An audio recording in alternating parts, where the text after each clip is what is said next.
ዛሬ እንደ አማኝ አንድ ትኩረት ማድረግ አለብን ብዬ የማምነውን ነገር ይሄንንም ደግሞ ባለማቋረጥ መጸለይ አለብን ብዬ የማምነው ነገር አለ። ይሄ ምድር ሁላችንም እንደምናውቀው ጊዜያዊ ነው። ዛሬ ታይቶ ነገ እንደሚጠፋ ጥላ ነው። ያዕቆብ እንደነገረን ነገ ምን እንደሚሆን አታውቅም ይላል። ስለዚህ አንድ እውነት ማወቅ አለብን።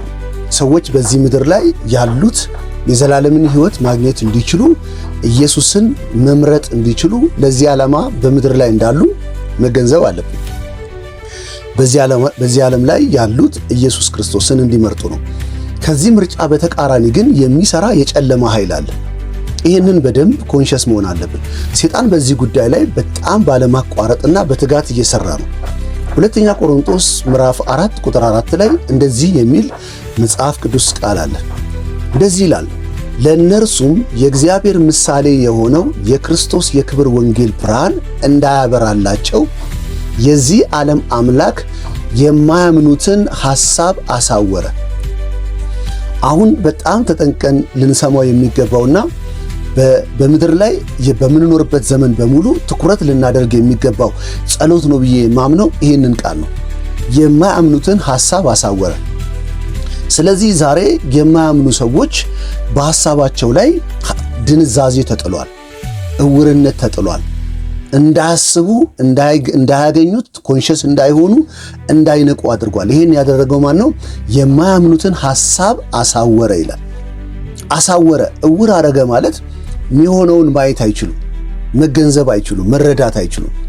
ስለዚህ አሁን ሰዎች መምረጥ ቢፈልጉ እንኳን ከዚህ ነገር መላቀቅ አለባቸው። መጀመሪያ ከውርነት ተላቀው ብርሃን ሊያዩ ይገባል። ኢየሱስ እውነቴን ልንገላችሁ የዓለም ብርሃን ነው። ይህንን የዓለም ብርሃን ማየት እስካልተቻለ ድረስ ኢየሱስን ለመምረጥ ሰው ይቸገራል። ኢየሱስን ለመምረጥ ሰው ችግር ውስጥ ሲገባ እናያለን። ነገር ግን ሰይጣን ምንድን ነው የሚያደርገው? የማያምኑትን ሐሳብ አሳወረ። ዛሬ በዙሪያችሁ ያሉ ሰዎች፣ ቤተሰቦቻችሁ፣ በዓለም ዙሪያ ያለ ሕዝብ በሙሉ ኢየሱስ ክርስቶስ የሞተለት ነው። የዘላለምን ሕይወት እንዲያገኝ ይገባል። የዘላለም ሕይወት የሚገኘው ደግሞ በልጁ በክርስቶስ ኢየሱስ በማመንና በማመን ብቻ ነው።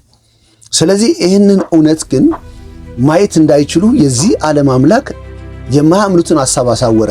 ለምንድን ነው ያሳወረው ሲባል ለእነርሱም የእግዚአብሔር ምሳሌ የሆነው የክብሩ ወንጌል ብርሃን እንዳያበራላቸው። የእግዚአብሔር ምሳሌ የሆነው የክብር ወንጌል ብርሃን እንዳያበራላቸው የዚህ ዓለም አምላክ አሁን እግዚአብሔር አንድ ነገር እያደረገ ነው። የክብር ወንጌልን ብርሃን እያበራ ነው፣ እየገለጠ ነው። ሰዎች ወደዚህ መዳን እንዲመጡ፣ ሰዎች ወደዚህ መትረፍ እንዲመጡ። ሰይጣን ደግሞ ሐሳባቸውን አሳወረ። ሐሳባቸው ላይ ሌላ ነገር ጫነ። ሃይማኖተኛ ሊሆኑ ይችላሉ፣ ሃይማኖት የሌላቸው ሊሆኑ ይችላሉ። የተለያየ ነገር በእነሱ ውስጥ በመጨመር ሐሳባቸውን አሳወረ። ለምን? ይህንን ብርሃን ማየት እንዳይችሉ። ዛሬ ጸልያለሁ በጌታ በኢየሱስ ክርስቶስ ስም። ዛሬ ከኔ ጋር የምትተባበሩ የእግዚአብሔር ቤተሰቦች ቅዱሳን፣ እኔ አሁን ጸልያለሁ፣ እናንተም አብረን እንድንጸልይ ይፈልጋሉ። በጌታ በኢየሱስ ክርስቶስ ስም የማያምኑ ሰዎችን ሐሳብ ያሳወረ የጨለማ እጅ በኢየሱስ ስም የተመታ ይሁን። በጌታ በኢየሱስ ስም ሐሳባቸው ውስጥ ተቀርቅሮ፣ ሐሳባቸው ውስጥ ተወሽቆ እውነትን ማየት እንዳይችሉ፣ ብርሃንን ማየት እንዳይችሉ፣ እግዚአብሔር ያዘጋጀውን ልጁን ኢየሱስ ክርስቶስን ማየት እንዳይችሉ የተደረገ ማንኛውም መጋረጃ በኢየሱስ ስም ከነፍሳቸው ላይ ይነሳ። ማንኛውም የልብ ድንዛዜ የእግዚአብሔርን ቃል ሲሰሙ፣ ስለ ኢየሱስ ሲሰሙ፣ ስለ መድኃኒት ሲሰሙ፣ ኢየሱስ ክርስቶስ በመስቀል ላይ ስለፈጸመው እውነት ሲሰሙ እንዲደነዝዙ፣ እንዳይሰማቸው፣ እንዳይፈልጉት፣ እንዳይነኩ የሚያደርግ ማንኛውም ድንዛዜ በኢየሱስ ስም ከላያቸው ላይ አሁን የተነሳ ይሁን። እኔ ጸልያለሁ በጌታ በኢየሱስ ክርስቶስ ስም ድንዛዜ ከላያቸው ላይ የተወገደ ይሁን። ድንዛዜ ከነፍሳቸው ላይ የተወገደ ይሁን።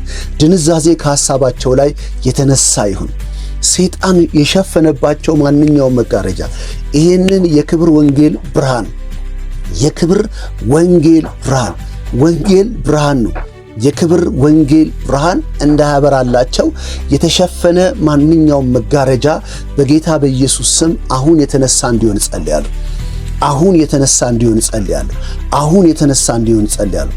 ከቤተሰባችሁ ላይ በጌታ በኢየሱስ ስም በእናንተ ዙሪያ ካሉ ጓደኞቻችሁ፣ ከቤተሰቦቻችሁ፣ ከእናትና ከአባቶቻችሁ፣ ከእህቶቻችሁ፣ ከወንድማችሁ፣ በዙሪያችሁ ካሉ ሰዎች፣ አብረዋችሁ ከሚሰሩ ሰዎች የተደረገ ማንኛውም የሰይጣን መጋረጃ ይሄን የክብረ ወንጌል ማየት እንዳይችሉ የተደረገ መጋረጃ በጌታ በኢየሱስ ስም አሁን የተነሳ ይሁን። በጌታ በኢየሱስ ስም አሁን የተወገደ ይሁን። በጌታ በኢየሱስ ስም አሁን ያ መጋረጃ ይነሳ። ይሄን የክብር ወንጌል ብርሃን ሲነገራቸው ልባቸው እንዲደነዝዝ ያደረገ ሃይማኖታዊ አስተሳሰብ፣ የፍልስፍና አስተሳሰብ፣ የእውቀት አስተሳሰብ ድንዛዜ በውስጣቸው እንዲሆን ያደረገ ፍርሃት እንዳይፈሩ፣ እንዳይጠነቀቁ ራሳቸውን ተመልክተው ኃጢአተኛ መሆናቸውን አውቀው ወደ ክርስቶስ መምጣት እንዳይችሉ ያደነዘዛቸው ያ የጨለማ ሐሳብ በጌታ በኢየሱስ ስም አሁን ከላያቸው ላይ የተወገደ ይሁን። አሁን ከላያቸው ላይ የተነሳ ይሁን። ይሄ ድንዛዜ በጌታ በኢየሱስ ስም ከቤተሰቦቻችሁ ላይ፣ ከዘሮቻችሁ ላይ፣ ከጓደኞቻችሁና በኢየሱስ ስም ቅርብ ከሆናችሁ ሰዎች በኢየሱስ ስም የተነሳ ይሁን። ዛሬ ቤተክርስቲያን ትኩረት አድርጋ ልትጸልይበት የሚገባ ትልቅ መሰረት ቢኖር የክብር ወንጌል ይዘናል። የዳንበትን ወንጌል ይዘናል። የዘላለምን ሕይወት ያገኘንበትን ወንጌል ይዘናል። ይሄ ወንጌል ግን እኛ በሰበክን ቁጥር ሌላ ኃይል ደግሞ አለ። የማያምኑትን ሐሳብ የሚያሳውር፣ በማሳወር፣ በማደንዘዝ፣ በመሸፈን የሚተጋ ሌላ አጋንንታዊ ኃይል አለ። ስለዚህ ዛሬ እንደ መረዳት ላሳስባችሁ የምወደው ቅዱሳን በሙሉ ይህንን መጽሐፍ ቅዱስ ቃል ይዛችሁ ሁለተኛ ቆሮንቶስ ምዕራፍ 4 ቁጥር 4 ላይ ያለውን የእግዚአብሔርን ቃል መሰረት በመያዝ ባለማቋረጥ በዘመናችሁ ሁሉ በዚህ ምድር ላይ እስካላችሁ ጊዜ ድረስ ይህንን የጸሎት ጉልበት ሁሌ ይዘን የዚህ ዓለም አምላክ ሐሳባቸውን አሳወረ በሚለው እውነት ላይ ሰይጣን በትጋት በየቀኑ ያለማቋረጥ 24 ሰዓት እየሰራበት ያለ የማደንዘዣ፣ የመሸፈን፣ የማሳወር ሥራ እየሰራ ነው። ቤተክርስቲያን ደግሞ ባለማቋረጥ እነዛን ማደንዘዣዎች፣ እነዛን መሸፈኛዎች፣ እነዛን መጋረጃዎች ዕለት ዕለት እየተቃወምን እያነሳን እንጸልያለን።